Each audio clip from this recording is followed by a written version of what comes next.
ha sido inolvidable un 9 de diciembre de 1962, porque Antonio Roma le atajó un penal a Delem y le permitió a las 2 semanas ganar un campeonato. Para la gente de Independiente, sin lugar a dudas que ese día hay un antes y un después. Porque en un empate en 0, en un partido en el cual a Independiente le dio la ocasión de terminar cuarto en ese torneo de primera división, debutó la persona que hoy nos acompaña.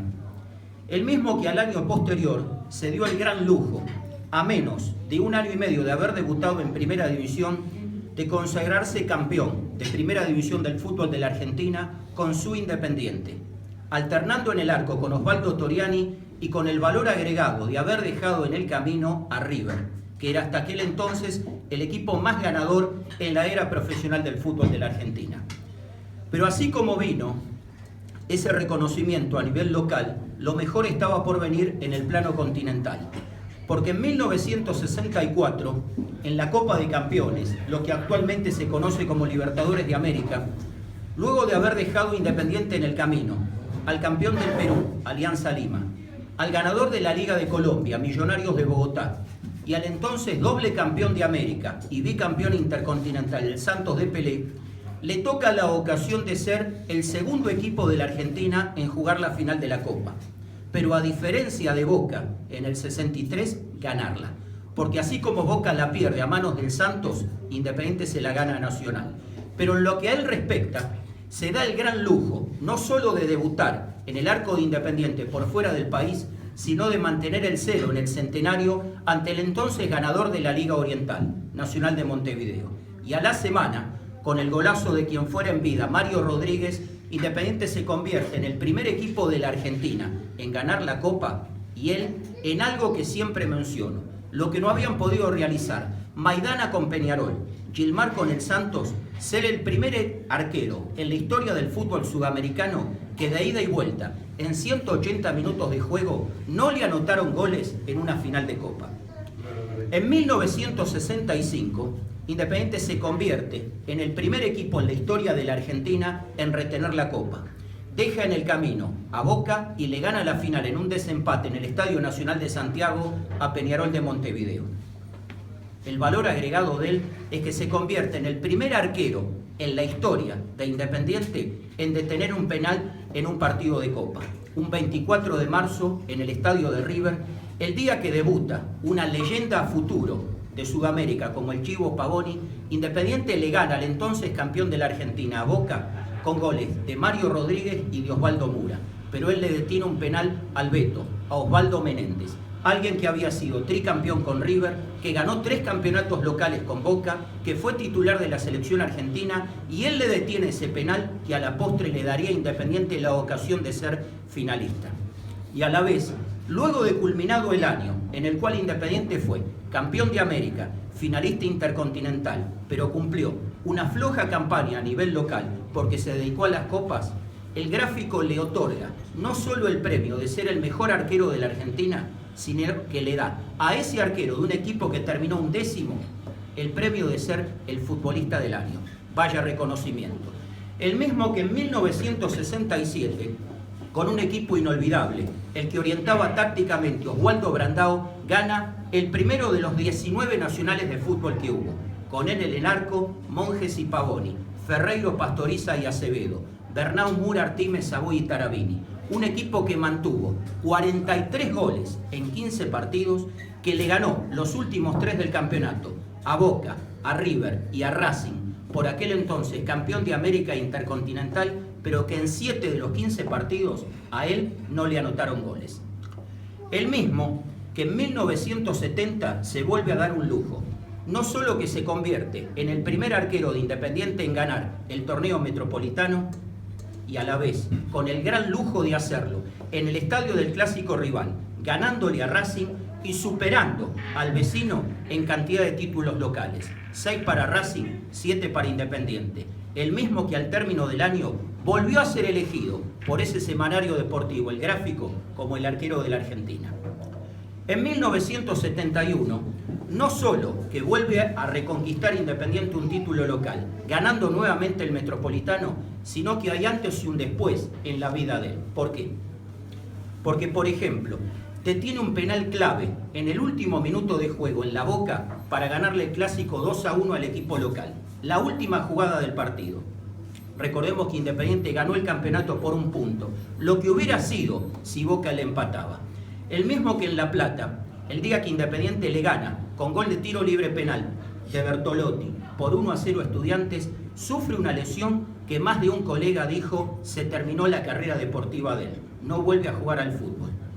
Termina el campeonato atajándolo el Tato Medina, pero el segundo fin de semana de octubre, cuando Independiente le toca debutar en Mar del Plata ante Kimberly, a menos de 3 meses de haberse lesionado, volvió para cerrar el arco de Independiente y para volver a ser elegido como el arquero de la temporada. Algo que pocos en la historia del fútbol de la Argentina se pueden dar.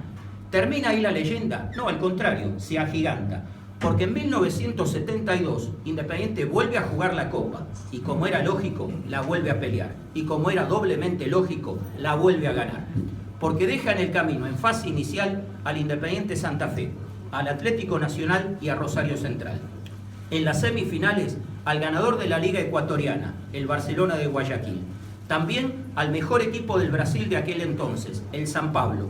Y en la final, ante el Universitario de Lima, la base de la selección del Perú, que en agosto del 69 había eliminado a la Argentina en el Estadio de Boca y le privó de ir al Mundial de México 70, Independiente reconquista la Copa, la vuelve a ganar luego de 7 años con él en el arco.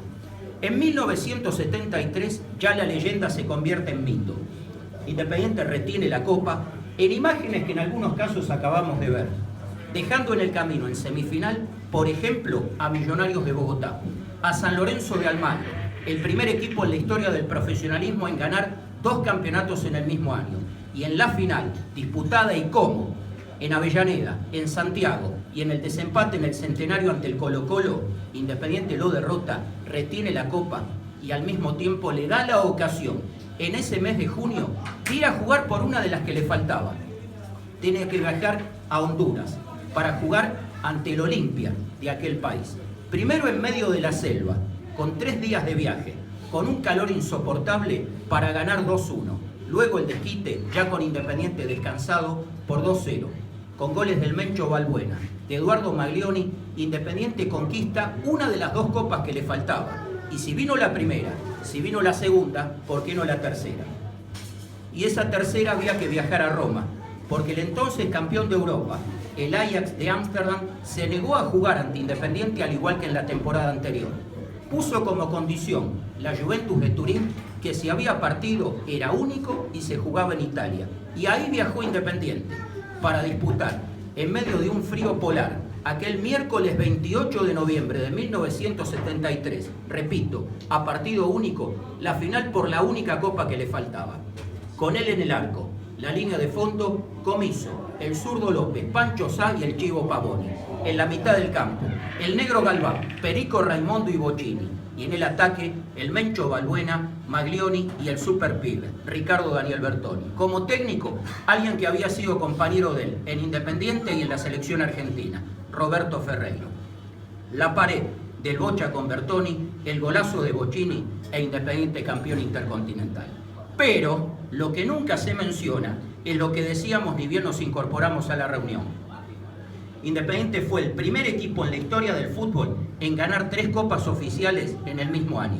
Él, el primer arquero en hacerlo en la historia del fútbol, pero a la vez el primer capitán en la historia del fútbol mundial en ganar 3 copas, una continental, otra interamericana y por último la intercontinental, superpoblando las vitrinas de Independiente de copas.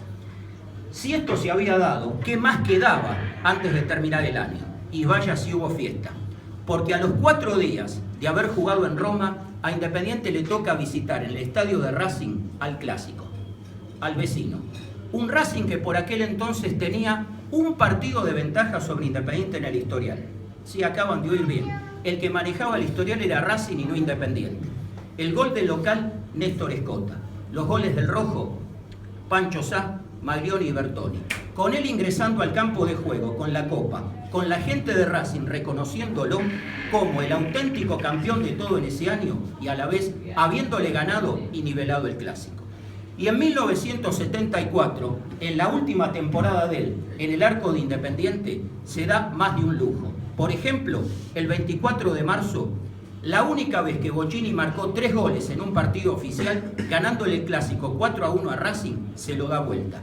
Posteriormente, convocado junto a Daniel Carnevali y al Pato Filiol para ser uno de los 3 arqueros de la Argentina en la Copa del Mundo de Alemania Federal. Y luego, de una victoria con Atlético Tucumán, de una caída en Mendoza ante San Martín, el 4 de agosto, en una foto que antes estábamos viendo, que pinta de cuerpo entero lo que significó para Independiente, Avellaneda y el fútbol de la Argentina. Previo al partido, en una anécdota que habitualmente comento, en el camarín de Independiente se hace presente un grupo de gente y golpea la puerta. Piden hablar con el capitán. Sale el capitán de Independiente, que era él, y le entrega un pergamino en mano. La gente, por lo que había sido a nivel humano, por lo que significaba como arquero y por sobre todo por el respeto con el cual había tratado al clásico a lo largo de más de una década en el arco de Independiente. La hinchada de Racing, reconociendo lo que él era a nivel deportivo, por valor humano, le entregó un pergamino reconociéndole todo lo que había significado. Y como era lógico, un ganador como se iba a ir, ganando, con un gol del Bocha, con otro de Sagiorato, aquel 4 de agosto inolvidable, en la doble visera, Independiente le ganaba a Racing y se convertía en más dueño que nunca del clásico de Avellaneda. Yéndose del campo de juego en medio de una ovación cerrada del público local y una foto que antes veíamos con el reconocimiento masivo de la gente de Racing, levantando en andas a Carlos Gay, a su reemplazante. En síntesis, 391 partidos en el arco de Independiente, un campeonato de primera división, un nacional y 2 metropolitanos, 4 Copas Libertadores de América, una Interamericana y una Intercontinental. Todavía hoy el arquero de Independiente que mayor cantidad de penales atajó en la historia del profesionalismo, 12. Pero por sobre todas las cosas, un gran tipo, un gran ser humano, el dueño del arco rojo, Pepe Santoro.